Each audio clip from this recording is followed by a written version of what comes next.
Al menos podías decirme si el hijo que esperas es mío, ¿no? Hola a todos y bienvenidos a TVN Revisar. Hoy os traigo el avance detallado del capítulo 214 de Valle Salvaje, con momentos intensos, secretos revelados y giros inesperados que no os podéis perder. Empezamos. El capítulo 214 de Valle Salvaje ha llevado al límite a sus personajes, revelando secretos, traiciones y alianzas inesperadas. José Luis, desesperado por conservar su poder, ha demostrado hasta dónde está dispuesto a llegar, mientras que Bernardo y Mercedes, apoyados por Alejo, han decidido luchar por su dignidad cultivando nuevas tierras. Rafael y Adriana, enfrentados a una mentira impuesta por Julio, comprenden que deberán luchar incansablemente por la verdad y por el hijo que esperan, en un juego peligroso donde cada paso puede significar una pérdida irreparable. Mientras tanto, la traición de Úrsula ha evidenciado que la maldad puede provenir incluso de la propia sangre, pero también ha fortalecido la unión y el compromiso de quienes resisten desde la casa pequeña. Victoria, al borde del fracaso, sigue maquinando desde las sombras, aunque cada vez con menos aliados y menos credibilidad. La historia nos deja ahora frente a un futuro incierto, pero lleno de esperanza y lucha. Cada personaje ha revelado sus verdaderos colores, mostrando claramente quiénes lucharán por la justicia y quiénes lo harán por ambición. El destino del valle se decidirá en esta batalla entre verdades ocultas y mentiras cómodas. Y solo el tiempo dirá quién prevalecerá finalmente. Rafael caminaba inquieto por los jardines del palacio, ignorando la belleza de las flores que antaño lo reconfortaban. Desde el anuncio del embarazo de Adriana, una tormenta interna había tomado control de sus pensamientos. Aquella noticia, que debería haber sido una alegría, era ahora una tortura que le consumía por dentro. La incertidumbre de no saber si el hijo que ella esperaba era suyo o de Julio lo estaba llevando al límite. Finalmente, incapaz de soportarlo más, decidió buscar a Adriana. La encontró sola, sentada en una pequeña estancia privada, con la mirada perdida y las manos sobre su vientre todavía imperceptible. Ella se sorprendió al verlo entrar, pero no se movió de su sitio. Rafael se acercó lentamente, tratando de controlar la ansiedad que lo embargaba. Adriana, necesito hablar contigo. No puedo seguir así. Ella levantó los ojos con tristeza. Sé que mereces una explicación. No he sabido cómo decirte esto, ni cómo enfrentarte después de todo lo ocurrido. Rafael suspiró profundamente, tomando asiento frente a ella. Necesito saberlo, Adriana. Necesito que me digas la verdad de una vez. ¿Soy yo el padre de tu hijo? La pregunta cayó como una piedra pesada, generando un silencio incómodo y doloroso. Adriana apartó la mirada. Incapaz de enfrentar sus ojos directamente, las lágrimas comenzaron a brotar lentamente, revelando la profundidad del conflicto que habitaba en su interior. Rafael, sabes perfectamente que no he estado con Julio en ese sentido desde hace mucho tiempo. Sabes que este hijo solo puede ser tuyo. Él sintió alivio por una fracción de segundo, pero pronto lo invadió una mezcla de dolor e indignación. Si eso es cierto, ¿por qué no me lo dijiste antes? ¿Por qué permitiste que Julio lo anunciara delante de todos como si fuera suyo? Adriana negó con angustia. No lo permití, Rafael. No tuve elección. Julio se apoderó de la noticia. Lo anunció sin consultarme siquiera. Ha convertido mi embarazo en una jugada más para obtener poder y reconocimiento frente a tu padre. Rafael apretó los puños con fuerza. Esto es demasiado.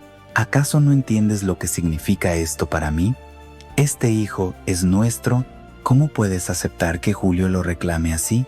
Ella levantó el rostro, con la mirada inundada en llanto. ¿Crees que no me duele?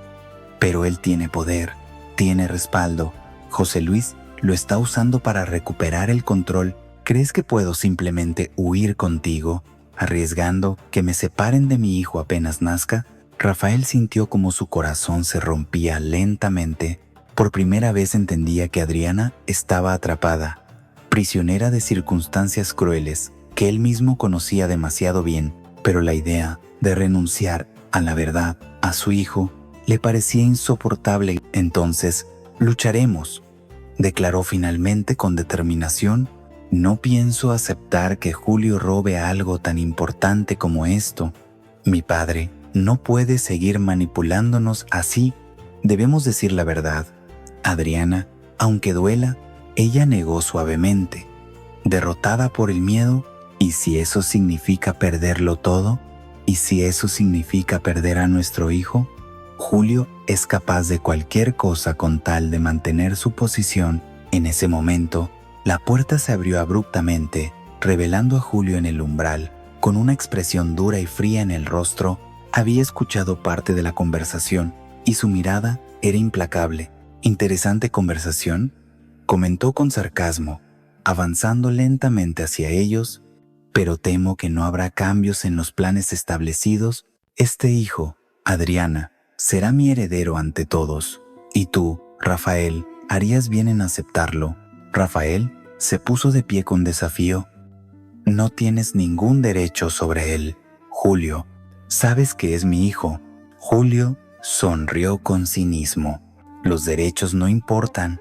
Lo que importa es lo que decida nuestro padre y lo que acepte la sociedad. Y créeme, Rafael, la sociedad siempre preferirá una mentira cómoda antes que una verdad incómoda». Adriana rompió a llorar, atrapada entre dos fuerzas que no podía controlar. Rafael sintió una rabia que amenazaba con desbordarse, pero sabía que reaccionar con violencia sería caer en la trampa de Julio. En cambio, tomó la mano de Adriana, hablándole con ternura pero con firmeza.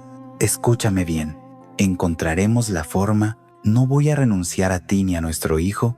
No permitiré que esta mentira continúe». Julio los miró con desprecio antes de salir de la habitación, convencido de su victoria momentánea, pero también consciente de que acababa de desatar una batalla que iría más allá de simples amenazas. En silencio, Adriana apoyó la cabeza sobre el hombro de Rafael, sintiendo un leve consuelo en su cercanía. Ambos comprendieron que la lucha apenas empezaba, que deberían ser más inteligentes y fuertes que nunca si querían recuperar el control sobre sus propias vidas. La casa grande se había convertido en un campo de batalla silencioso, y aquella confrontación había dejado claro que las máscaras habían caído definitivamente. Ahora, cada uno debería decidir qué estaba dispuesto a sacrificar por su verdad, por su dignidad y por aquellos a quienes amaba. El nuevo amanecer en Valle Salvaje no trajo paz. José Luis, el duque implacable, había tomado una decisión tajante: elevar una queja formal contra Bernardo a la corte, acusándolo de no pagar los impuestos correspondientes por la casa pequeña. El movimiento no era simplemente legal, era estratégico, humillante y sobre todo amenazante. Era la forma del duque de decir que no pensaba detenerse hasta arrasar con todo rastro de independencia en aquellos que se atrevieron a contradecirlo. La noticia cayó como un rayo sobre Bernardo. Estaba en el jardín discutiendo con Mercedes sobre las reparaciones del pozo, cuando recibió la carta oficial firmada por el secretario Atanasio. La furia le cruzó el rostro de inmediato. Este malnacido no se detiene. ¿Ahora quiere arrastrarnos ante la corte? ¿A mí? Mercedes intentó calmarlo, pero Bernardo era un hombre de principios. «No hay futuro para nosotros aquí», le dijo, directo, tajante. «Debemos vender, pagar y marcharnos antes de que nos destruyan». Mercedes lo miró en silencio. Con el alma quebrada, aquellas tierras eran su refugio, su legado. Pensar en abandonarlas era como arrancarse el corazón, pero no lo dijo en voz alta. Sabía que Bernardo solo quería protegerlos. Mientras tanto, en la casa grande, el plan se ejecutaba. Atanasio, secretario fiel pero de moral ambigua, había preparado todos los documentos para formalizar la denuncia. Sin embargo, algo dentro de él comenzaba a removerse. Matilde, en una conversación tensa pero sincera, lo confrontó. ¿De verdad piensas que esto es justo? ¿Sabes a quién estás ayudando a aplastar? Atanasio, acostumbrado a obedecer, Dudó por primera vez. Fue esa duda la que encendió una chispa de rebeldía. En silencio, comenzó a pensar cómo sabotear el proceso sin levantar sospechas. Fue entonces cuando encontró una idea audaz, peligrosa, pero posible. Acceder a la caja fuerte del despacho del duque. Sabía dónde estaba, qué llave la abría y en qué momentos quedaba desprotegida, pero no podía hacerlo solo. Necesitaba ayuda. Por eso recurrió a quien menos esperaría el duque, su propio hijo Alejo. En la casa pequeña, Alejo aún lidiaba con las consecuencias de su declaración pública. Sentía la tensión en cada mirada, en cada gesto contenido, pero cuando Atanasio se presentó en la noche con un mensaje urgente, supo que algo grande se avecinaba. El secretario, en voz baja, le explicó el plan: robar una cantidad suficiente de dinero de la caja fuerte para que Bernardo pudiera pagar la deuda y así dejar al duque sin justificación ante la corte. ¿Estás loco?, preguntó Alejo. ¿Quieres que te descubran y te encarcelen? Pero Atanasio tenía sus razones. Si me descubren, seré reemplazado. Pero si ustedes pierden esta casa, no tendrán dónde vivir. Yo ya no puedo mirar a otro lado. Alejo, conmovido, aceptó. Sabía que sería peligroso. Sabía que el mínimo error significaría el desastre, pero también sabía que era una oportunidad única. Esa misma noche, fingiendo una visita casual al despacho de su padre, logró distraer al mayordomo y entrar por unos minutos. Localizó la llave, la colocó cuidadosamente en su bolsillo y volvió al comedor como si nada. El golpe no sería inmediato, había que esperar el momento justo, pero el primer paso estaba dado. Mientras tanto, en el ala oeste del palacio, José Luis celebraba anticipadamente su victoria. Cuando la corte reciba mi denuncia, no tendrán más opción que desalojarlos. Esa casa volverá a mis manos. Victoria, a su lado, sonreía con cinismo, y tú volverás a ser el único dueño del valle. Lo que ninguno de los dos imaginaba era que, dentro de su propio entorno, se estaba gestando una traición silenciosa y que el dinero que creían seguro, bajo llave, estaba a punto de cambiar de manos. En la casa grande, Rafael caminaba por los pasillos con el ceño fruncido y el corazón encendido por una mezcla de decepción y rabia. La cena de gala, el embarazo de Adriana, la actitud altiva de Julio, todo le resultaba insoportable. Había guardado silencio por demasiado tiempo. Había intentado mantenerse al margen, pero ahora sentía que no podía seguir callando y decidió enfrentarse a quien más poder tenía, a quien lo había criado con rigidez y orgullo. Su padre, José Luis, lo encontró en el despacho, rodeado de papeles, con una copa de licor en la mano y una expresión de satisfacción. Rafael se plantó frente a él sin vacilar. «Padre, quiero hablar con usted». José Luis lo miró con fastidio, pero accedió. «Habla rápido. Creo que se está equivocando. Todos en esta casa estamos viendo cómo trata a Mercedes, cómo arrastra a los de la casa pequeña, cómo convierte cada problema en una guerra personal». José Luis alzó una ceja. «¿Y tú quién eres para decirme cómo debo actuar?». Rafael respiró hondo. «Soy su hijo, y como tal, tengo derecho a decirle que esto está mal. Todos mis hermanos, todos nosotros, estamos del lado de la tía Mercedes. Creemos que usted ha ido demasiado lejos». El silencio que siguió fue cortante. El duque dejó la copa sobre la mesa, se levantó lentamente y caminó hasta quedar frente a su hijo. «Tú no tienes derecho a cuestionarme, ni tú ni ninguno de tus hermanos». Rafael sostuvo la mirada sin retroceder. «Entonces, ¿para qué crió hijos si no les permite pensar por sí mismos?». La respuesta no tardó en llegar, pero no fue verbal. José Luis, en un arranque de furia, alzó la mano y le propinó una bofetada que resonó en todo el despacho. Rafael, sin caerse, sin moverse, lo miró con los ojos brillantes de dolor, no físico, sino moral. «¿Ese es su modo de convencer?», preguntó. «¿El mismo que usó con Alejo, con mamá?». José Luis no respondió. Volvió a su escritorio como si nada hubiera pasado, pero sus manos, temblaban ligeramente.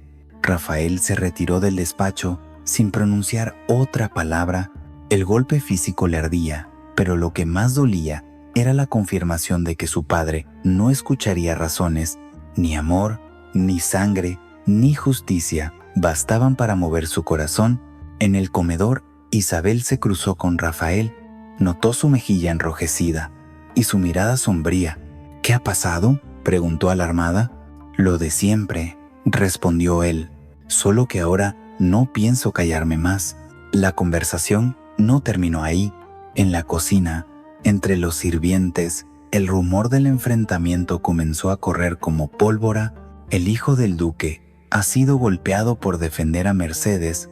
Rafael ya no aguanta más. ¿Se le están yendo todos? Victoria, al enterarse de lo ocurrido, intentó calmar a José Luis. «No puedes perder también a Rafael». Pero el duque, en su ceguera, no veía que sus hijos no se iban. Él los expulsaba. Esa misma tarde, Rafael se reunió con Bernardo en un encuentro breve, pero revelador. «No sé cuánto más podrá estar ahí», confesó, «pero quiero que sepa que estoy de su lado». Bernardo, seco y directo, respondió: «Lo sé, pero mientras vivas bajo el techo de tu padre, cuidado con lo que dices». ¿La advertencia era necesaria? Rafael estaba en la cuerda floja, no solo por su lealtad a la casa pequeña, sino porque el fantasma del embarazo de Adriana lo atormentaba. Aún no sabía la verdad, pero la sospecha lo carcomía.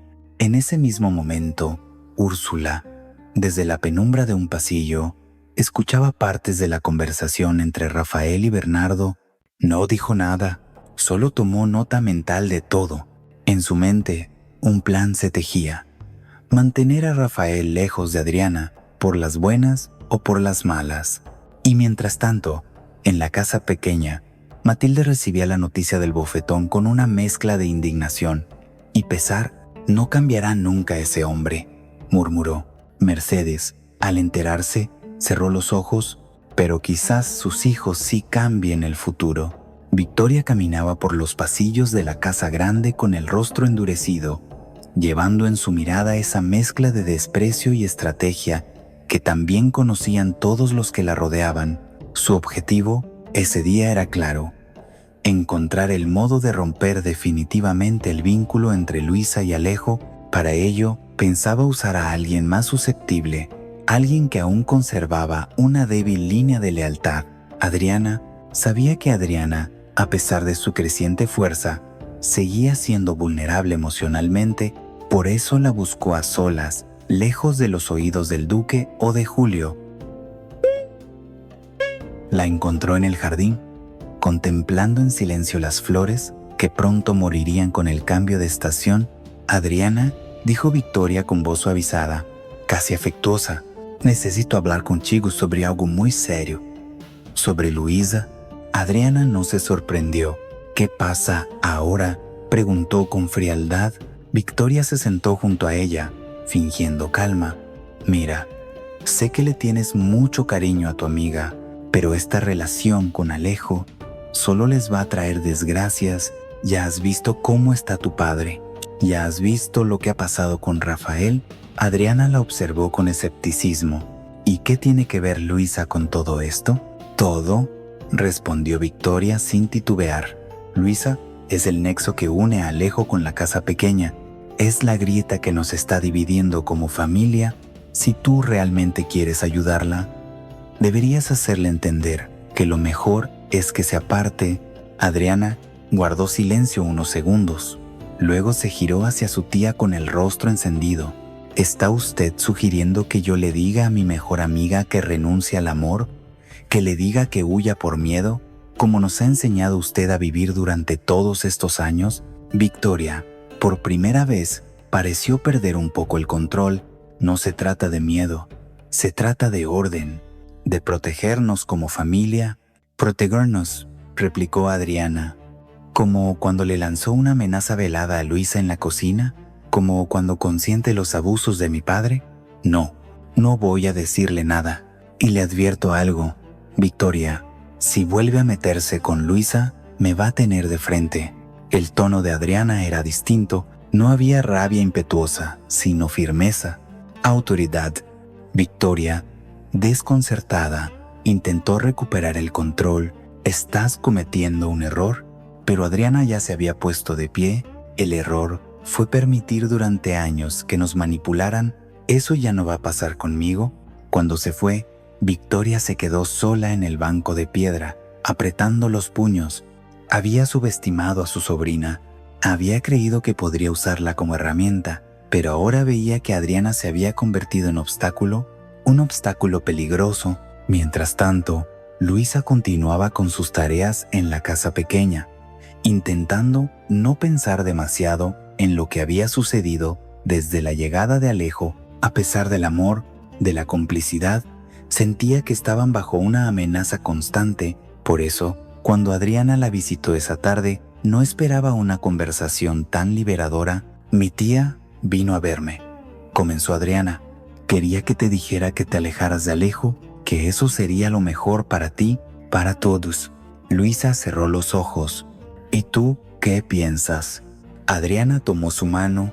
«Pienso que ya no podemos vivir para complacer a quienes nos quieren sometidas, que tú tienes derecho a amar y ser amada, y que si Alejo eligió estar contigo, eso es más valiente que todo lo que hemos vivido juntas en esta maldita casa». Luisa no respondió con palabras, solo la abrazó. Era un gesto sencillo, pero entre ellas significaba mucho. No estaban solas, se tenían la una a la otra. En la casa grande, sin embargo, la tensión se hacía cada vez más palpable. José Luis comenzaba a percibir que Victoria ya no podía controlar las cosas como antes. Rafael se le rebelaba, Alejo se había ido, Adriana ahora desobedecía.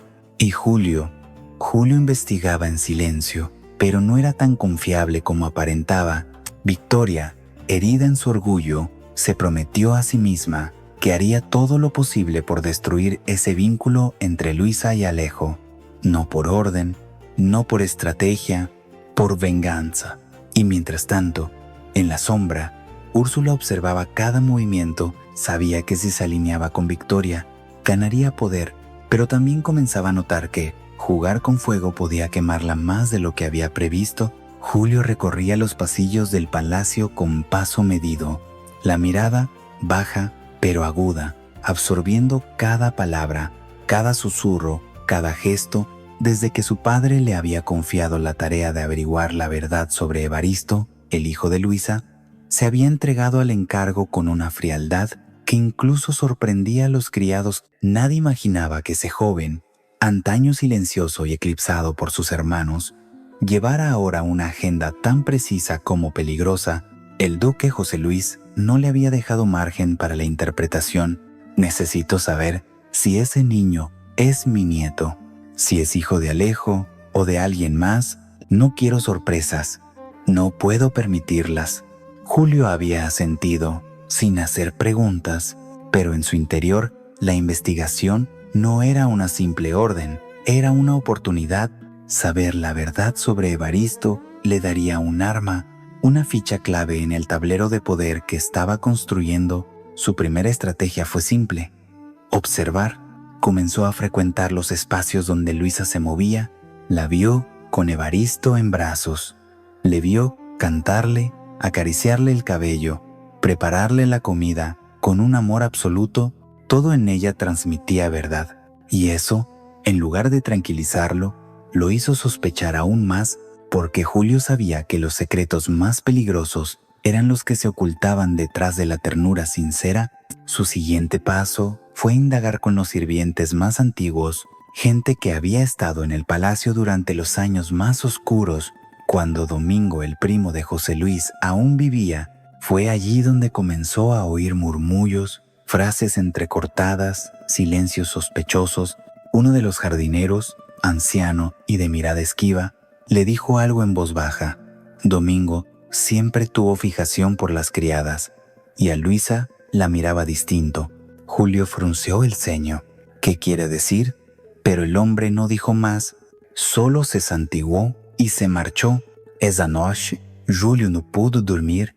Su mente armaba teorías, algunas más oscuras que otras. Si Evaristo no era hijo de Alejo, y si era hijo de Domingo, y si, peor aún, había nacido de un acto no consentido, la idea lo revolvió por dentro, no por empatía hacia Luisa, sino porque esa posibilidad lo cambiaba todo, porque si Evaristo era hijo de Domingo, un noble acaudalado y legítimo, entonces tenía derechos, herencias, títulos, era potencialmente un rival en potencia, un obstáculo en su camino de consolidación como el heredero de José Luis.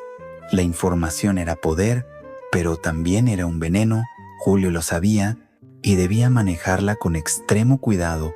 Decidió buscar una conversación con Luisa, no de forma directa, sino bajo el pretexto de una casualidad. La encontró en el mercado del pueblo, mientras recogía harina para la cocina. Se acercó con una sonrisa cordial. «¿Cómo está Evaristo?», preguntó con tono amable. Luisa, sin saber de dónde venía esa amabilidad, respondió con cortesía: «Bien, gracias. Siempre me ha parecido un niño especial», dijo Julio, observándola fijamente. «Tiene una mirada noble». Luisa sintió un escalofrío. «Todos los niños son especiales si se les cuida con amor», respondió. «Evasiva». Julio asintió, como si no hubiera notado su incomodidad, pero por dentro supo que había tocado una fibra sensible. En la casa grande, José Luis esperaba resultados. «¿Qué averiguaste?», le preguntó una tarde. Julio, tras una pausa calculada, respondió: «Aún no tengo pruebas, pero creo que ese niño no es hijo de Alejo». José Luis se inclinó hacia él con atención. «¿Y entonces de quién?». Julio lo miró directamente. «De Domingo». La palabra cayó con el peso de una piedra. José Luis se quedó inmóvil, como si algo en su interior se hubiera roto. La posibilidad de que su sobrino, el hombre al que siempre envidió en silencio, tuviera un heredero oculto dentro del valle, era más que una amenaza. Era una afrenta personal. «Si eso es cierto, ese niño representa un peligro», murmuró el duque. «Puede reclamar cosas que ni siquiera Alejo se ha atrevido». Julio no dijo nada. Dejó que su padre procesara la noticia. Sabía que, a partir de ese momento, las piezas se moverían de forma distinta. En la casa pequeña, Luisa seguía su rutina, sin saber que un huracán se acercaba.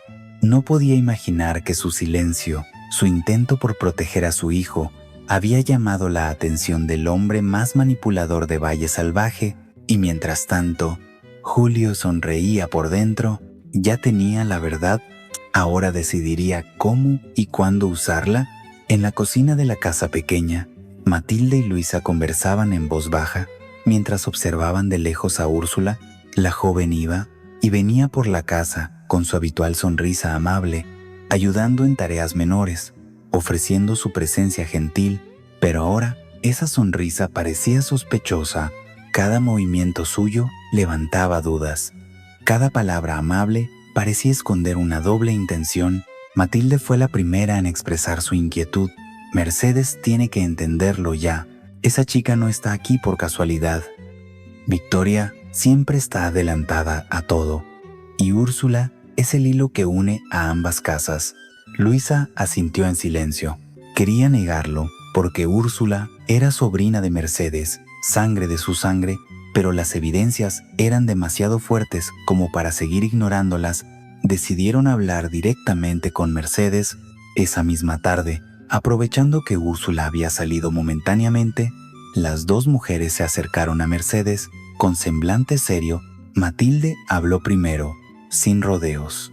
«Tenemos motivos para sospechar de Úrsula. Cada vez que pasa algo en esta casa, Victoria lo sabe inmediatamente. ¿Quién más podría informarla?». Mercedes frunció el ceño, herida por la mera insinuación. «Úrsula es mi sobrina. No puedo creer que sea capaz de algo así». Luisa intervino suavemente, pero con firmeza. «Lo entendemos, Mercedes, pero piénsalo un momento. Victoria sabe demasiado. Lo del pozo envenenado, la situación con Alejo, las discusiones internas, todo».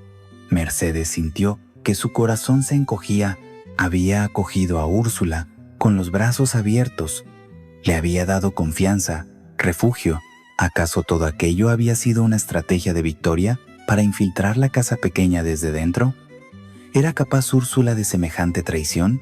Mientras Mercedes reflexionaba sobre estas dudas, Úrsula regresó a la casa con una cesta llena de fruta que había recogido cerca del bosque. ¿Está todo bien?, preguntó con aparente inocencia al notar el silencio súbito al entrar. Mercedes la observó con nuevos ojos, escrutando su rostro joven, sus movimientos ágiles y confiados. No respondió de inmediato, solo asintió lentamente: sí, todo está bien, gracias. Pero desde ese instante, Mercedes comenzó a vigilar discretamente a su sobrina. Matilde fue aún más directa y empezó a seguirla con sutileza, observando sus salidas y entradas, buscando cualquier señal que confirmara sus sospechas. La revelación llegó pocos días después. En una mañana particularmente fría, Matilde siguió a Úrsula hasta un pequeño claro cerca del límite con el bosque, donde la joven se encontró con un sirviente del palacio.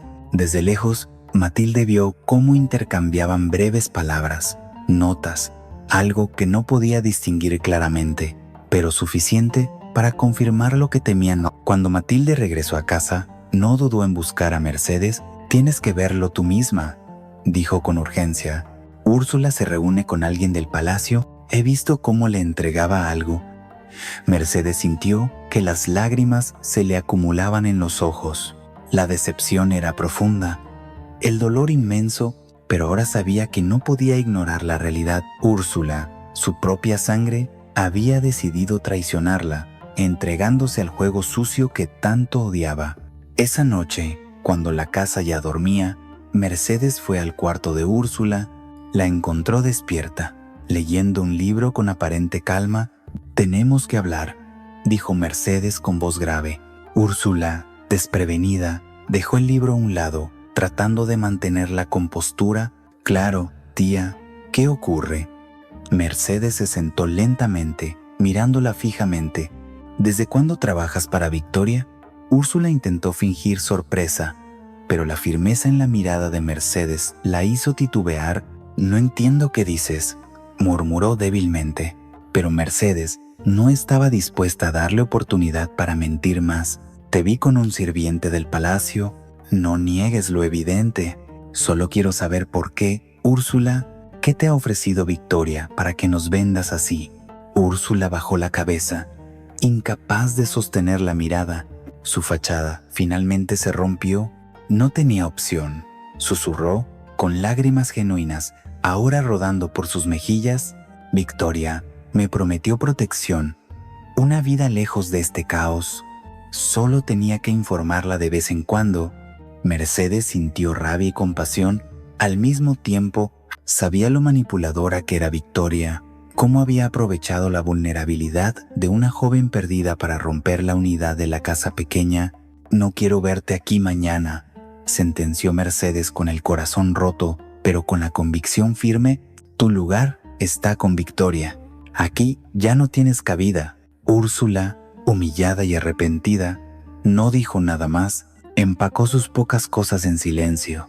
Cuando cruzó la puerta al amanecer, la casa pequeña parecía más triste, más vacía, pero también más segura. Mercedes, Matilde y Luisa se reunieron en la cocina, conscientes de que habían perdido a alguien, pero también sabiendo que habían ganado algo mucho más valioso: claridad.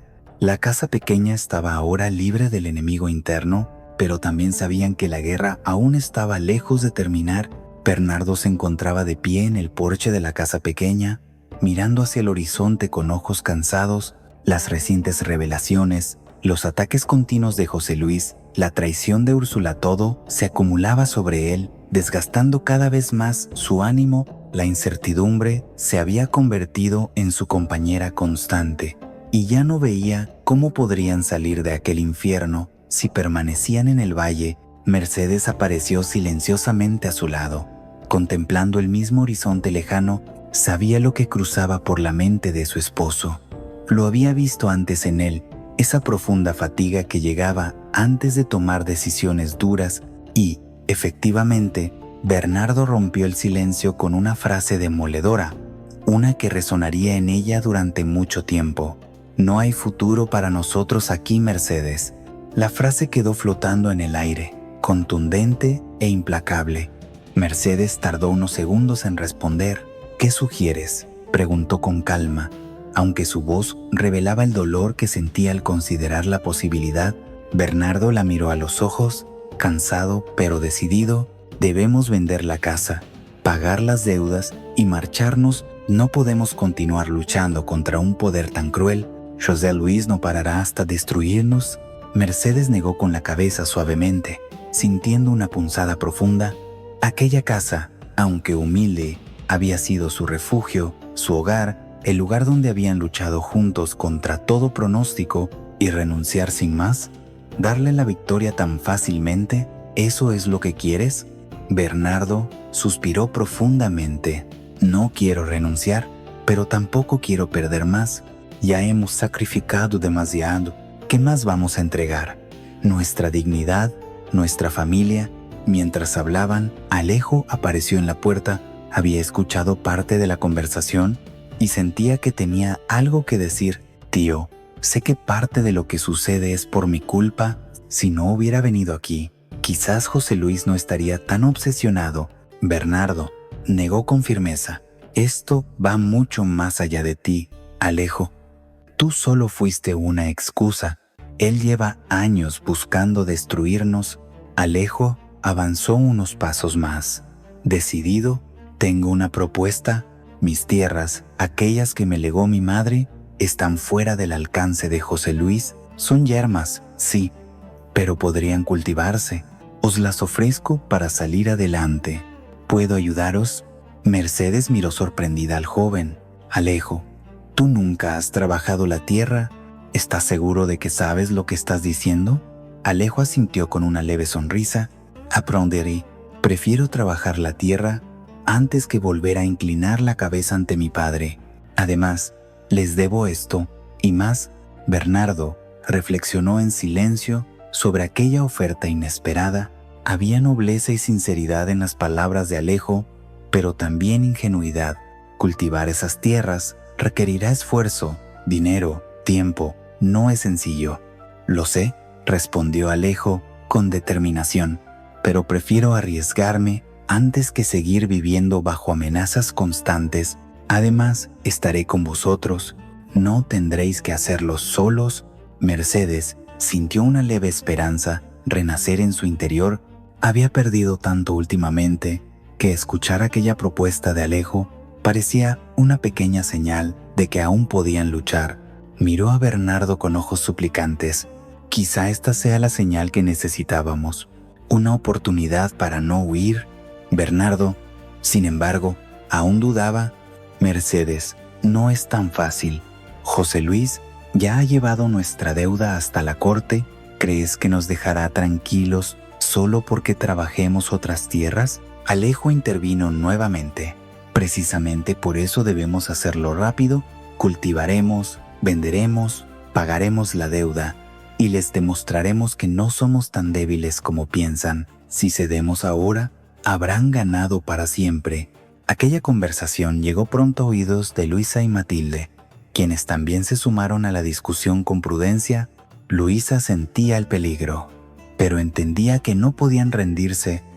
Matilde, más práctica, veía en la propuesta de Alejo una solución inmediata. ¿Qué perdemos intentándolo?, preguntó con franqueza. José Luis ya ha intentado destruirnos de todas formas. Si no hacemos nada, perderemos igual. Bernardo, finalmente, asintió con lentitud. No estaba plenamente convencido, pero comprendía que debía dar una oportunidad al optimismo que ahora reinaba entre ellos. Está bien, dijo con voz resignada pero serena. Intentaremos cultivar esas tierras. Alejo, tendrás que aprender rápido. Alejo sonrió por primera vez en días, decidido a cumplir con su promesa. No tenía ni idea del esfuerzo que aquello implicaría, pero sabía que prefería esforzarse con sus propias manos que seguir viviendo bajo la sombra de su padre. Mercedes tomó la mano de Bernardo, agradecida y esperanzada por primera vez en mucho tiempo. La decisión estaba tomada. Quizá no fuera sencilla, Quizá enfrentaran dificultades enormes, pero aquella era la mejor opción que tenían para seguir siendo libres, para mantener su dignidad intacta. Mientras tanto, en el palacio, José Luis seguía ignorante de la pequeña rebelión que comenzaba a gestarse, seguro de que finalmente vencería. Lo que no sabía era que, en aquel mismo instante, sus enemigos habían decidido que la batalla estaba lejos de terminar. Al amanecer del día siguiente, Alejo se encontraba ya en sus tierras, contemplando con una mezcla de esperanza y preocupación el terreno árido y abandonado. Las palabras pronunciadas con tanta determinación frente a Mercedes y Bernardo ahora se enfrentaban a la realidad dura y tangible, pero Alejo, acostumbrado a escribir historias, sintió que esta vez sería protagonista de su propia narrativa, una que tenía la posibilidad de cambiar no solo su destino, sino el de toda la familia. Bernardo apareció junto a él poco después, llevando algunas herramientas antiguas y oxidadas que había encontrado en el viejo cobertizo. «Esto es todo lo que tenemos», comentó con cierta ironía en la voz, mientras dejaba caer las herramientas al suelo. «Espero que tu entusiasmo sea más fuerte que nuestro equipamiento». Alejo sonrió con humildad. Sabía perfectamente que aquella empresa no sería sencilla, pero también sabía que no podía rendirse. Antes de empezar, se arremangó la camisa con decisión y tomó una pala. Sintiendo por primera vez el peso físico de su elección, Bernardo observó al joven con una mezcla de admiración y preocupación. No podía negar la valentía de Alejo al enfrentarse a algo completamente desconocido para él. Sin embargo, tampoco ignoraba lo difícil que sería convertir esas tierras abandonadas en algo productivo en poco tiempo. Poco después llegó Matilde, acompañada por Luisa, quienes también quisieron contribuir. Luisa miró a Alejo con una mezcla de ternura y reproche. «¿Estás seguro de lo que haces? ¿Nunca has trabajado el campo, Alejo? Esto es duro, no es un juego». Alejo se acercó a ella, sosteniendo con firmeza su mirada. «Sé perfectamente lo difícil que será, pero también sé que no puedo quedarme sentado esperando que las cosas cambien solas. Si realmente quiero estar contigo, debo demostrar que puedo estar a tu altura». Las palabras hicieron que Luisa bajara ligeramente la guardia, pero aún así no abandonó su tono serio. «No necesito que demuestres nada, Alejo. Solo necesito que entiendas que lo que hiciste puso en peligro a todos, especialmente a Evaristo». «Lo sé», respondió Alejo con sinceridad, «y precisamente por eso necesito reparar el daño. Estas tierras son todo lo que puedo ofrecer ahora, y voy a darlo todo para que funcione».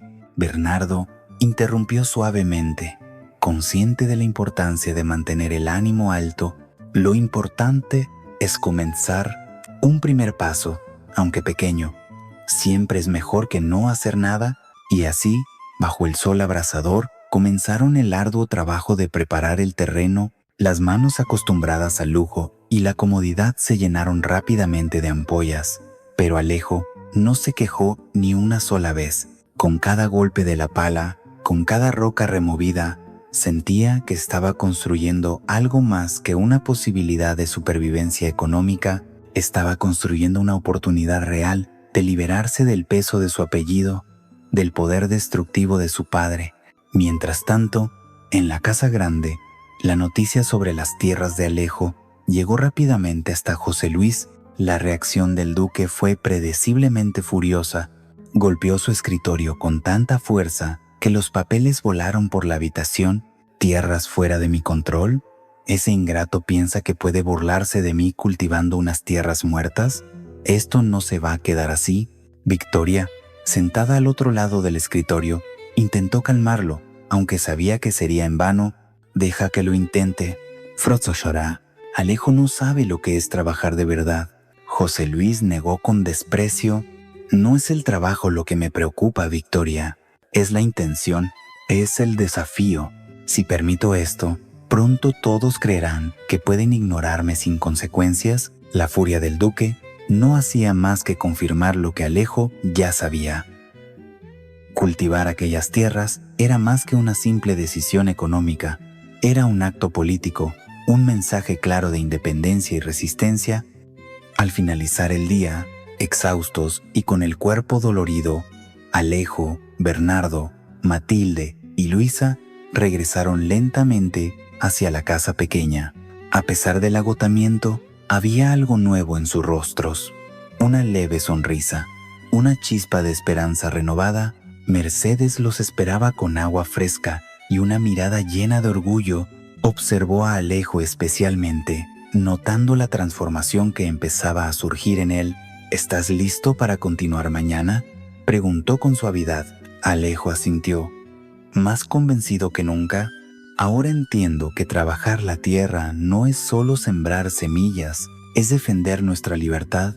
Esa noche, mientras la casa pequeña se sumía en un merecido descanso, Alejo permaneció despierto un rato más, pensando en todo lo que había ocurrido en tan solo un día. Había comenzado algo que ni siquiera él comprendía plenamente, pero que sentía profundamente necesario.